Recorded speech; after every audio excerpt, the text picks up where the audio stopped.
Buenas noches nuevamente. Hoy tengo el gusto de compartirles un escrito que forma parte de un compendio aún inédito que he titulado Breves relatos sobre lo intrascendente. A un lado de la puerta, en la esquina, al fondo del salón, había un cajón de madera. Calculo que sus 4 lados no tendrían más de 50 centímetros de largo y 7 u 8 centímetros de alto. Dentro, las maestras colocaban antes de cada clase un puñado de cristales amarillo opaco y olor peculiar que solo las bailarinas que dominaban el uso de las anheladas zapatillas de punta podían adentrarse en él.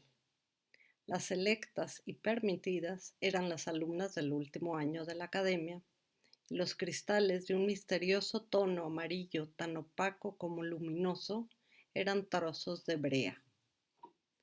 Terminando mis clases, esperaba el inicio de las suyas. Me intrigaba ver cómo colocaban dentro de la caja de madera la punta de cada zapatilla, destrozando con delicados movimientos los cristales de amarillo oscuro hasta pulverizarlos. Repetían el movimiento hasta que la superficie de cuero crudo y rígido de la punta se impregnaba de ese polvo acristalado. Era como ver un ritual, un rito de pasaje. Yo esperaba ahí, siempre, fascinada. Nunca me atreví a preguntar por qué era indispensable cubrir con polvo de brea la punta de las zapatillas. Me pasa así con muchas cosas cuya impresión impregna en mí un cierto tipo de admiración silenciosa. Prefiero no saber más de lo que intuyo. Así, durante las 4 tardes por semana, entre clases de 2 a 4 horas en las que cursé los 8 años de ballet, obligatorios para poder audicionar a la Compañía Nacional de Danza, la caja de brea en la esquina del salón se convirtió en mudo depositario de un secreto. Teníamos prohibido acercarnos a esa caja, aumentando, al menos en mí, un paciente deseo. Cuando finalmente obtuve el grado requerido para poder posar la punta de mis zapatillas sobre los granos de brea, como si lo hubiera hecho antes docenas de veces, instintivamente repetí los movimientos que la memoria de mi cuerpo guardaba sin haberlo hecho jamás. Sentí ese crujir que durante años había solamente escuchado. Conforme movía en pequeños semicírculos la punta de la zapatilla derecha, me recorrió un exquisito y delicado estremecimiento. Fue ese el momento en el que entendí que la brea sobre la punta de la zapatilla es lo que permite anclar el recorrido como si flotado del cuerpo sobre un piso de madera siempre pulido, impecable.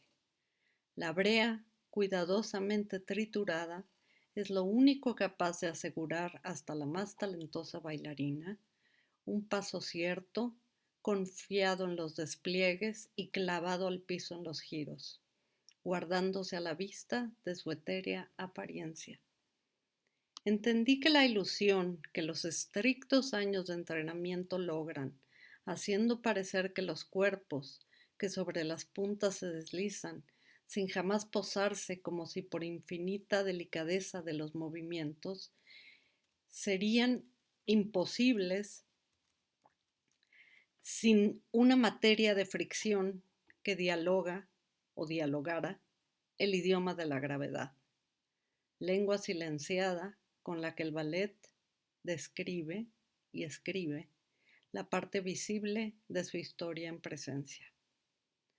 Pero el peso de lo casi invisible de esa historia estuvo siempre ahí, como si esperándome, metáfora de la brutal realidad que marca la otra cara del mundo del ballet.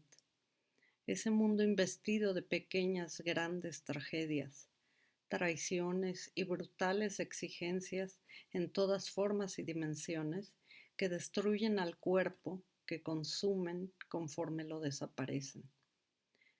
Tiempo después de canjeado mi destino en otra dirección, fui muy lentamente comprendiendo, sin ganas de perder la ilusión, que el crujir de la brea marcaba solo el inicio de un proceso obligado de trituración propia y ajena, en el empeño por convertir el dolor y deformación del cuerpo, especialmente de los pies, en movimientos mágicos, la bulimia y la anorexia en ligereza y en un desplazamiento tan sutil que a pesar de todo embeleza, aprisiona, cautiva, enamora y sí, mantiene la ilusión de ser solamente pura y perfecta belleza.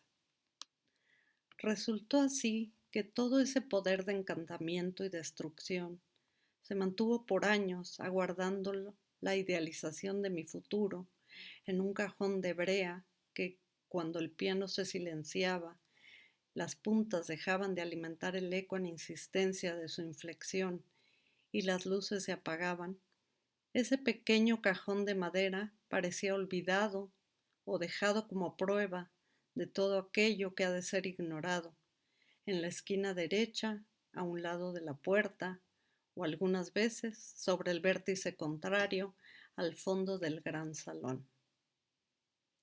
Y sucede que en mi memoria, esa caja de brea sigue actuando, apareciendo sin aviso, pero sí y siempre como advertencia, como un desingenuo recordatorio de lo que realmente se ha de calcular y por desequilibrio en la balanza ante grandes decisiones entre escenarios inciertos.